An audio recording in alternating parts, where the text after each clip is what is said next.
All right, ladies, guess what? We are halfway through the conference on the first day. It has been amazing already. Am I right? Yes. Look, have y'all seen the smoke? Any smoke signals? Anybody running on fire? All these 5 minutes of fire has been like on point. Right. We have had some dynamic, powerful women sharing all kinds of pearls of wisdom. Absolutely. I can't wait to see what's in store for us on tomorrow. Yeah. Oh, yeah. So, but not to count out the rest of the fires, we had a lot more fires going on today. Okay. Yeah, we got quite a few. I mean, Dr. Lisa, when she first told us, girl, get as many fires as you want. I'm like, she should have never told me that. Because, I love, even though fire is pretty, it does burn, it does hurt. And sometimes, guys, even though with these fires, they may burn a little bit, they may, sting a little bit, but it's good stuff, things that'll help us to change our lives, right? What doesn't kill you makes you stronger. Sure. Have you heard that song? Yeah. See, that's what we need. If what doesn't kill you make you stronger. You know what we're talking about? The system. Well, Kathy, I have to say, the host committee has done an amazing job of bringing together such a diverse group of women. Absolutely. And we've talked about everything from health to finances. It gives you it's retooling us for the remainder of what we're going to encounter in 2021. And I think that's amazing. Absolutely. And, I love the fact, too, that we have men this year, right? Yes. And the men going to bring a little bit of fire, even though I'm not a man basher. I'm just saying I'm a little surprised. But they did good. How good they did. This was greatly needed, especially after coming off of 2021. This was like a regrouping of us, allowing us to retake a stand. Let's reinforce how we're going to move forward. So again, I just want to piggyback off of the information that was provided for the 5 minutes of fire so far. Has just been some amazing takeaways, and I am looking so forward and excited to see what the afternoon brings because I am taking my notes. Right. So everybody, make sure get real fast, and let's get back to it because it's going to be some more amazing conversations happening. Right. So one of the things that I loved during this whole planning was, like you said, the diversity. We're coming from, just all walks, but just different conversations. And so, but it's everything. So the one thing I love about what you shared with us before, Catherine, is how young you were when you first started, with a financial planner. I'm like, who does that at 25? Nobody. Based on advice from Amanda, to basically start investing early, and I did, and invested in a financial plan. And I remember when I did it, I was about, like I said, 25 years old, and I think it was like maybe $600 or $700 through the plan. That was a lot of money. Yeah, at that age, that's a lot of money now. But putting all that in place, have allowed me to get to a place where I feel I'm in a very good financial place. I'm very comfortable. And, I know it's not a lot of people under 50 can say that their house is paid for, they don't have any debt. That's right. But I attribute that in large part to the financial planning. Yeah, that's amazing. And the one thing about it is that, our parents didn't know. So they didn't know to tell us to get ready and, to prepare like that. So, I love it that we're able to put out this information, to younger people, to the older people, because it's not too late. We may not be able to save as much as we could have, of course, 20-something years ago, maybe, But it's important, we wear many hats, whether it's mother, grandmother, parent. I did it because at that time, and I had to regroup, at 35. So as an older mother, I was like, okay, so she's going to be graduating from high school about the time I want to retire. How's that going to work? So you have to shift, and we have to be ready to pivot to plan for that. And so, I remember, it's certain parts of the conversation being just sticking with me. It's like, need about $250,000 to pay for her to go to college. I was like, $250,000. But then, setting a number of vehicles to be able to do that.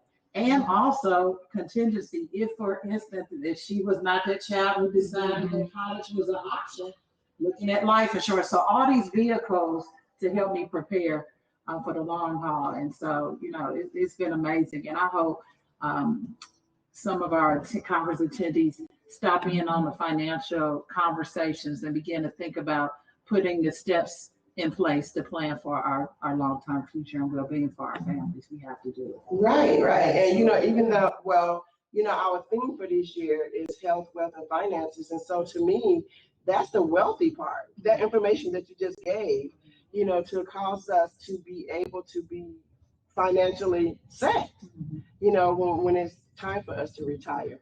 So I just keep hearing that, when you do what you love, you never retire anyway.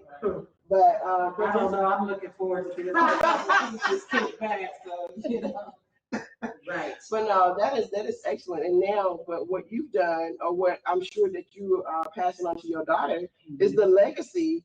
To me, that's real legacy. That's real wealth that you pass on to your kids to help them to understand money. And let the money work for you. Hello. And with me being an immigrant, that's An good. immigrant.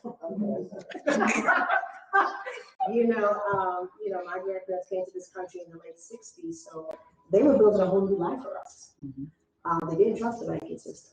They didn't. Right. They did not, they were foreigners, they didn't trust the banking system. So just listening to what you're saying in your 20s, 23, I became a mother, but then have to regroup because by the time I was 30, I was divorced, and that's still considered young. So life took its toll and took its turn. And I was blessed to be working with the people that I was working with to teach me, like you said, about investing. You have a child now, it's just on you. You got to think about her future. And I'm so grateful for everything that I was taught. Sam, my daughter's 27 now, graduated college, owns her own car, in the process of purchasing her own home, because of these things that I've learned, that I taught her. And like you said, you want to keep this thing generational because we weren't taught this. And it's key. And take heed to what's going on right now. And the reality is our kids, they watch what we do. Of course. Yeah. So leading by example, Yes. sometimes I kind of marvel at my daughter. She's 15, and sometimes I was like, she sounds like an old lady. I said, I guess she's been hanging around that. But they pick up. They pick up. Yes, they do. That's what I learned. Absolutely. So we have to always be mindful. Yes. She's watching Yeah. But see, okay, But you that guys. circle of girlfriends and that support is also Right. so important. It makes a You know, difference. That's it right. really does. But let me tell you, so you guys, I became a young mother. I had my first kid at 21, and so my mom was still working, and just raising four kids, 3 boys, and I was the only girl. I just felt at one point I felt slighted, because there's a lot of things I didn't learn. My mom didn't tell me, right? Because, and then a girlfriend told me, she was like, she couldn't give you what she didn't have. And that changed my whole perspective. And then that's when I began creating my life. But by this time, my daughter, was by elementary school, right? And so, but then, start building my life. And then she did, like you said, watched me, and I decided that I was going to live my life according to, the word of God, and just to be that example for her, because really, now this is my own personal opinion, all that we're looking for in that prosperity lies right over there, in that teaching with God, the kingdom, that's where it all lies.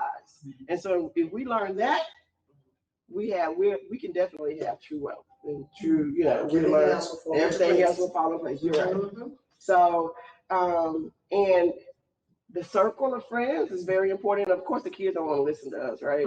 And I'm trying to tell her, he's not good, she's not good, and I may not have said it in those words, or maybe I did. Well, I mean, we need to know as adults, right? If your inner circle is not feeding into you, promoting you, uplifting you, sometimes you have to know when to break away. Absolutely. And sometimes we got to work on that. But you know what? But I've, with trying to, guide our children, of course they think they know way more than what we ever knew.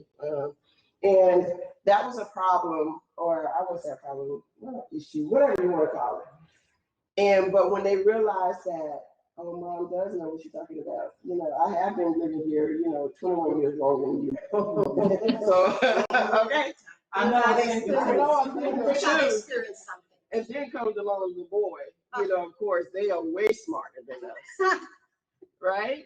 And so, but they learned that, you know, I didn't press upon them my thoughts like that, or, you know, or my opinions I would share. And then we would have conversations, and then I would let them find out on their own. And then I loved it. Every time they came back and say, Mom, you were right. Okay. Mom, you were right. I'm like, I know. Do you have any particular rituals you do with your kids that kind of bring the family together and talk? I know one of the things we just, growing up, we had to sit at the dinner table and talk. It was a debrief. What happened at school? Do you have any particular? What did you learn today? Yeah. Listen, my kids are grown. My daughter has her own family. And my son, if he wanted to be bothered. You know, but, and he's grown and gone. So, you know, it's just me and my husband at home there. So, you know, but growing up, we did, you know, so we spent time, we had to make them though, a lot of times come to the table because my son was always wanting to, you know, be outside, hang with his friends and, you know, but how was school? Good, you know, and so we would have to pry things out of them. Not out of my daughter, but my son, but yeah, but we did. And my daughter and my son, they turned out to be wonderful adults, and we have great relationships because I kept the conversation open. You know, we talked about anything. I didn't make them feel uncomfortable, you know, about anything. You know, so I would ask I would ask the awkward questions. You know, I would ask. Use that mother. I was. So yeah, I want to sit here. Yeah. And so Kelly, your mom is real cool, right? And Kelly be like, my mom is crazy. You know, I'm like, yeah, let him think that. What else y'all been doing? That when they done, what you done? She a little good for you. But so yeah, so it just really helped, you know, and not say, you know, the old saying that people used to go say things like, you know, when they tell you do something because I said so. Why? Because I said so. No, I'll tell you why. Yeah. I will tell you why. Yeah, so you can understand why you having to do what I'm telling you. That way, so when you get older and you have your own family, you understand. Yes. You know, and my dad used to always say, I can't wait till you all get your own family.